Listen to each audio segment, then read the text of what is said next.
శుద్ధి చేయాల్సినటువంటి అవసరం వచ్చింది. చంద్రబాబు నాయుడు గారు వెంకటేశ్వర స్వామికి చేసినటువంటి తప్పుకు పుష్కరిణిలో పుష్కర కాలం మునిగినా కూడా ఆ పాపం పోనంతగా నిన్న తిరుమల పవిత్రతను కాపాడటానికి అని ఆయన పెద్ద బీరాలు పలికి దాని మీద పెద్ద సమీక్షా సమావేశం కూడా నిర్వహించినారు చంద్రబాబు నాయుడు గారు. కానీ పాపపంకిలమైన కల్మష స్వభావుడైన బిఆర్ నాయుడు గారు కొన్ని చోట్ల చంద్రబాబు గారితో అంటకాగి ఉన్నాడు. ఎంత దారుణం! 20 రోజులుగా మొత్తం హైందవ సమాజమంతా కూడా భీతిల్లి భీతావహం పొంది ఇలాంటి వ్యక్తుల్నే పాలక మండలి అధ్యక్షుడిగా కొనసాగించాల్సిందేనని పెద్ద ఎత్తున ఆందోళనలు చేస్తున్నప్పటికీ కూడా ఏ మాత్రము కూడా కించిత్ సిగ్గు లజ్జ మానం అవమానం అన్నటువంటివి ఏవీ లేకుండా ముఖ్యమంత్రితో బలాదూరుగా బిఆర్ నాయుడు గారు నిన్న కనపడటం ఎంత ఆశ్చర్యకరమైనటువంటివి. నీతి మాలిన వాడు నిస్సిగ్గుగా తిరుగుతున్నందుకు అపవిత్రమైపోతున్నటువంటి ఈ 7 కొండల్లో ఉన్నటువంటి ప్రతి రాయిని సనాతన ధర్మ పరిరక్షణ కోసమని నడుం బిగించినాను అని చెప్పేటువంటి పవన కళ్యాణానంద స్వాముల వారు మొత్తం కొండలో ఉన్నటువంటి ప్రతి రాయిని కడిగినా కూడా మీ పాపం పోదు, పాప పరిహారం అవ్వదు. ఇంత దుర్మార్గంగా ఇంత అన్యాయంగా మీరు రాకముందే బిఆర్ నాయుడు గారిని తీసివేస్తారు అని మొత్తం హిందూ సమాజం అంతా భావించింది. కానీ మీరు ఆ పని చెయ్యకపోగా మీతో పాటు భయంగా మీ వెనకాతల దాంకొని గుంట నక్కలాగా కలుగులో ఉన్నటువంటి ఎలుకలాగా తిరుగుతున్నాడు బిఆర్ నాయుడు. జనం ముందుకు రావాలంటే భయం, ఇంట్లో ఉండాలంటే బిడియం. ఇది బిఆర్ నాయుడు గారి పరిస్థితి. చంద్రబాబు గారి పరిస్థితి ఏంది? చంద్రబాబు గారేమో కార్యకర్తలతో ఎలాంటి నాటకాలు ఆడతారో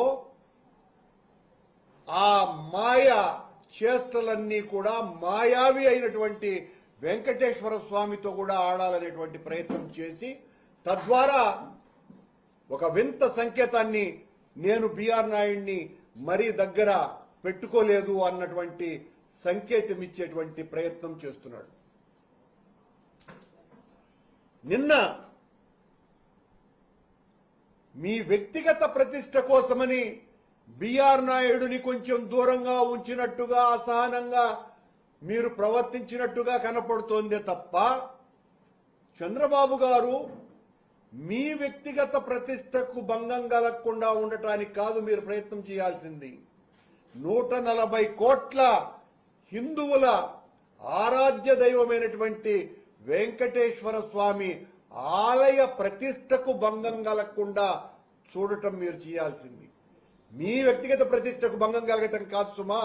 కానీ మీరు నిన్న చేసినటువంటి పని మీ వ్యక్తిగత ప్రతిష్ట కోసమనే ప్రాకులాట తప్ప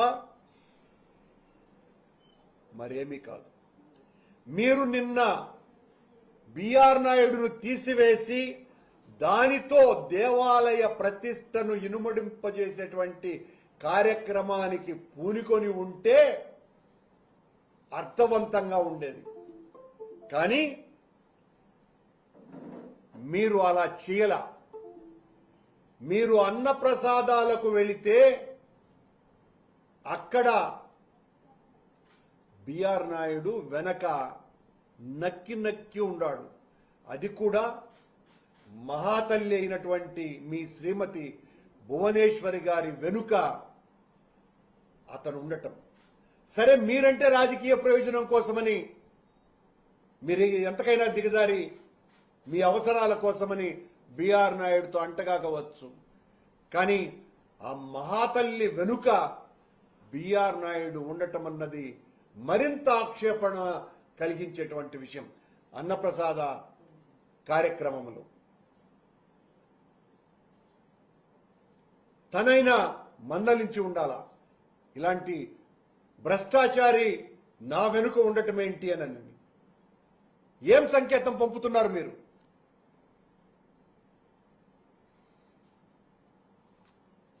చంద్రబాబు నాయుడు గారు ఒకవైపున అంటగాగినట్టు ఉన్నారు, మరోవైపున ఆ పాలక మండలి అధ్యక్షుడిని దూరంగా ఆయన జరిపినాడో, దగ్గరకు వస్తే తరుముతాడన్న భయంతో బిఆర్ నాయుడు దూరంగా ఉన్నాడో, దూరంగా ఉన్నట్టు నటిస్తూ వచ్చాడు. కానీ మొత్తం సమాజానికంతా తెలిసిందేంటండి, ఏమైపోయింది? బిఆర్ నాయుడిని ముఖ్యమంత్రి ఇక పట్టించుకోడు కాబట్టి ఇక బిఆర్ నాయుడిని అటెండర్ కూడా పట్టించుకోవాల్సినటువంటి అవసరం లేదు. పాలక మండలికి, అధికార వర్గానికి అగాధం ఏర్పడిపోయింది.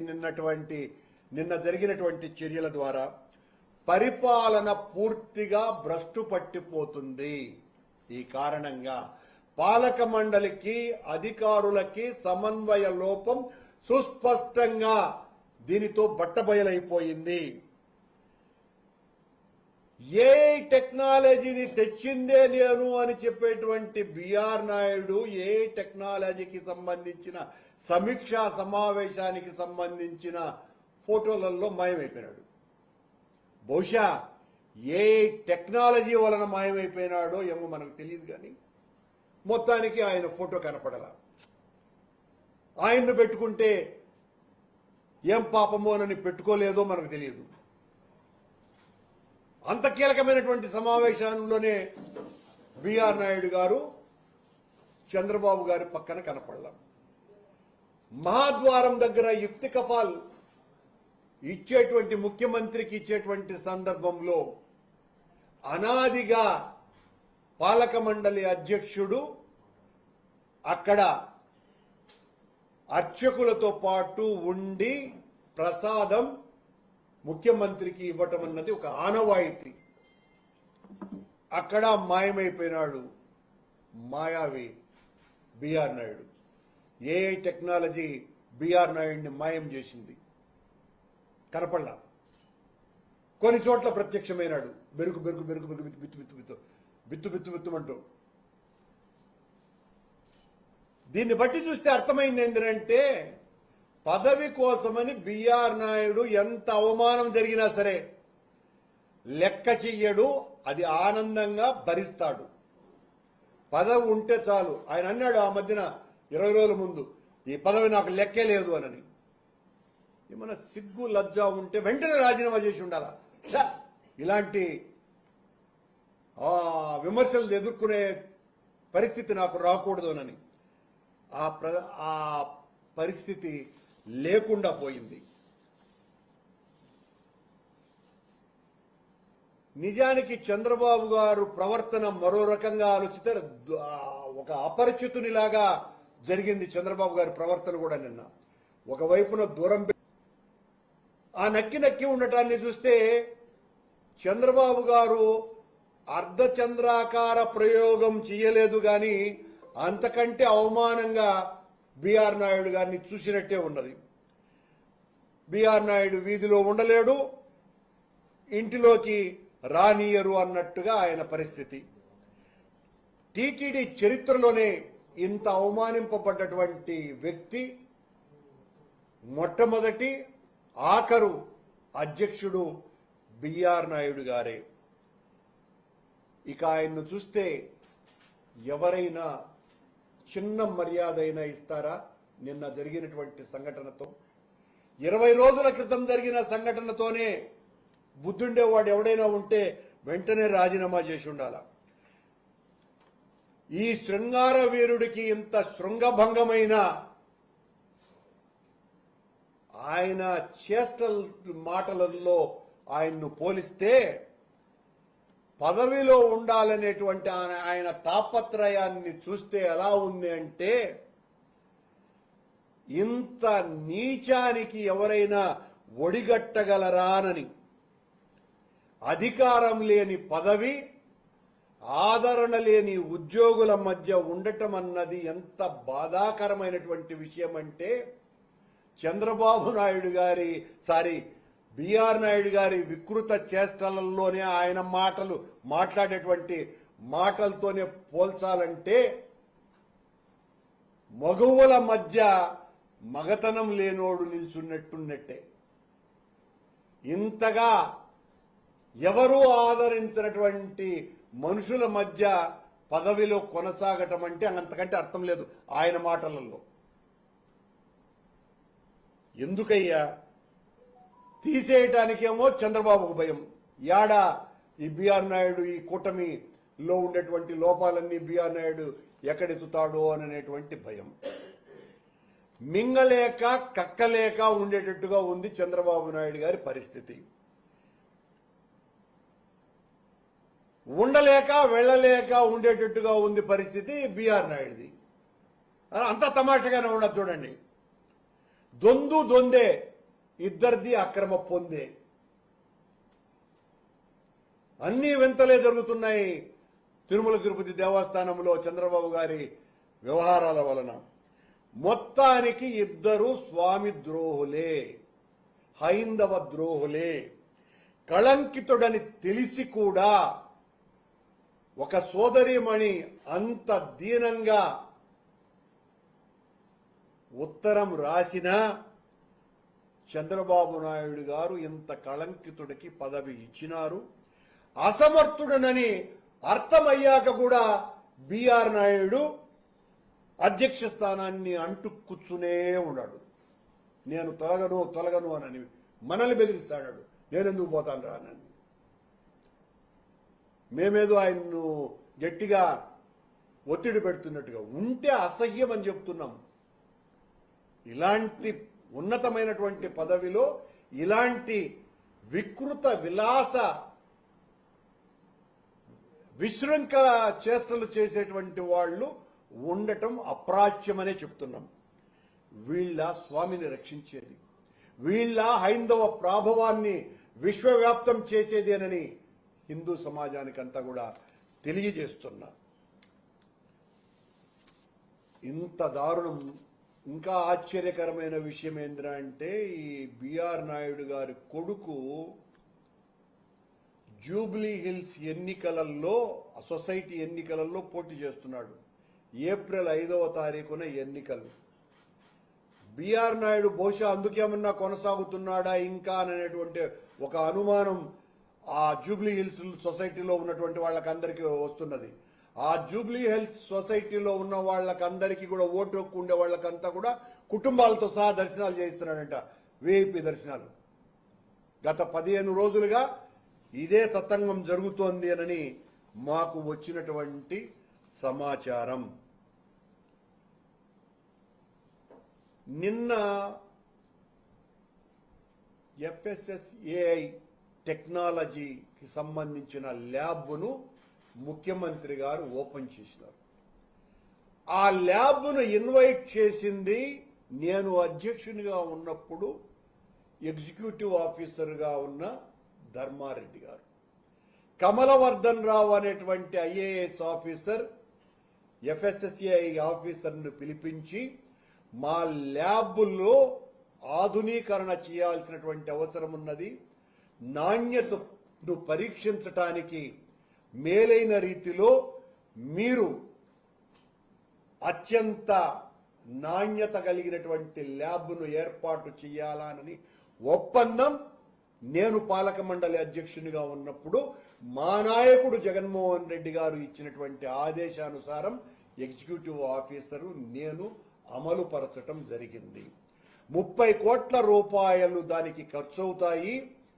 టీటీడీకి డబ్బులున్నాయి కదా, మీరు ఆ డబ్బులు భరిస్తే మేము ఇస్తాము అని చెబితే, మేము ల్యాబులు పెడతామని చెప్తే, అలా కాదు, మీకు కేంద్ర ప్రభుత్వం నిధులు ఇస్తాయి కదా, కాబట్టి కేంద్ర ప్రభుత్వ నిధులతోనే, ఆ నిధులతో మీకు ఇచ్చిన నిధులతోనే ఆ ల్యాబ్ను ఏర్పాటు చేయండి అని ఆ ఒప్పందం కుదుర్చుకున్నదే మేము. దాన్ని ఈ రోజున పూర్తి చేసి, మేము అధికారం ఆ తర్వాత మాకు లేదు కాబట్టి పూర్తి చేసి అత్యంత నాణ్యమైనటువంటి ల్యాబ్ను తీసుకొని వచ్చేసినాం. మేమే దీన్ని కనిపెట్టినాం, మేమే ఆవిష్కరించినాం. ఇలాంటి కళ్ళబుల్లి మాటల నిజం ఎంత అంటే దానికి పునాది వైఎస్ జగన్మోహన్ రెడ్డి గారు వేశారు. ఇక్కడ ఎవరో మాకు వైఎస్ఆర్ కాంగ్రెస్ పార్టీకి అనుకూలంగా ఉన్నటువంటి అధికారిని మార్చినామోనని నిన్న ఒక అధికారిని మార్చినాడు. ఈ ల్యాబ్కు సంబంధించి గత 4 నెలలుగా అత్యంత ఎక్కువగా కష్టపడి ఆ కేంద్ర ప్రభుత్వంతో అంటే ఎఫ్ఎస్ఎస్ఐతో మంతనాలు జరిపి అత్యంత బాగా చేసినటువంటి ఐఏఎస్ ఆఫీసర్ని ట్రాన్స్ఫర్ చేయటం వెనుక ఒక కుట్ర దాగి ఉన్నది. ఆ కుట్ర ఏంట్రా అంటే అతనేదో మాతో కలిసి ఉన్నాడని కాదు, అతని పేరు నిన్న వేసినటువంటి శిలాఫలకంలో వెయ్యకూడదనని చంద్రబాబు గారు రాకముందే అతన్ని తొలగించినారు. ఇది అసలు విషయం. ఇలా చెప్పుకుపోతే 1 కాదు 2 కాదు, చంద్రబాబు గారు బిఆర్ నాయుడు గారిని మీరు కొనసాగించటం అన్నది అత్యంత హేయమైనటువంటి విషయం. అలాంటి నికృష్ట అప్రాచ్య చేష్టలు చేసి హైందవ సమాజానికి నష్టం కలిగించినటువంటి వ్యక్తులను ఉపేక్షించకూడదు. మీరు అతన్ని తీయకుండా దేవాలయ ప్రతిష్ట కాపాడతాను అని చెబితే అంతకంటే దారుణం మరొకటి లేదు. దేవాలయ ప్రతిష్ట మంట గలిపినటువంటి వ్యక్తిని నియమించాలా అని నిర్ణయం తీసుకున్నటువంటి మీరే దేవాలయ ప్రతిష్ట మంట గలపటాన్ని ప్రారంభించినారు అని అనుకోవాలా. అంత పని మీరు చేశారు. ఇప్పటికీ ఆ బిఆర్ నాయుడు గారికి తెలివి వచ్చేటువంటి అవకాశం లేదు. మీరు తీయరు, మీ అవసరాలు. కానీ హిందూ సమాజం అంతా మిమ్మల్ని తీవ్రంగా నిరసిస్తూనే ఉంటుందని తెలియజేస్తున్నారు.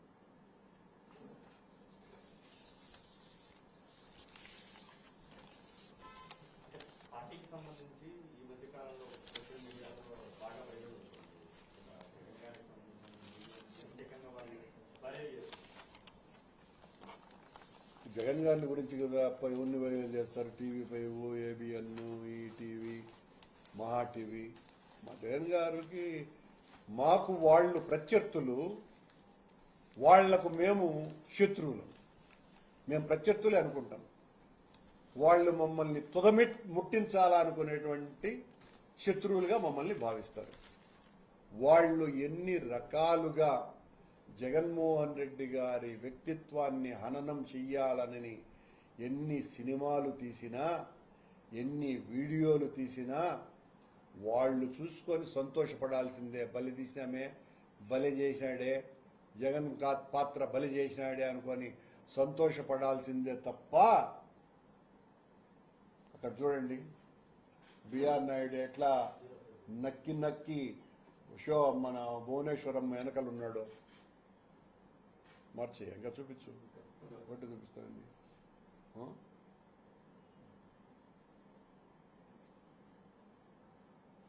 ఆడ వెనకలు ఉన్నాడు, పక్కన ఉండాల్సిన వాడు ఎవరో కార్యకర్త వెనకలు ఉన్నట్టున్నాడు.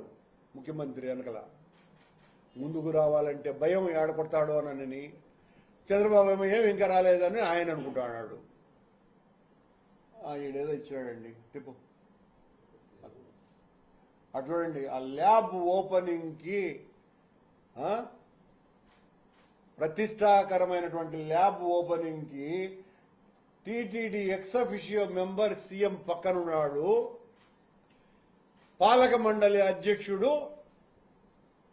తలకాయ పెట్టాడు ఫోటోలో. చరిత్రలో ఎక్కడైనా జరుగుతుందా ఇది? ఇది సాధ్యమయ్యే పనేనా? ఎక్స్ అఫిషియో మెంబర్ సీఎం పక్కన ఉండటం ఏంది?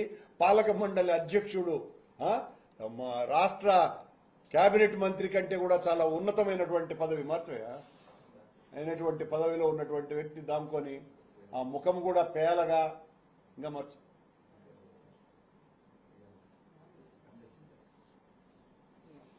అది సంగతి. Thank you.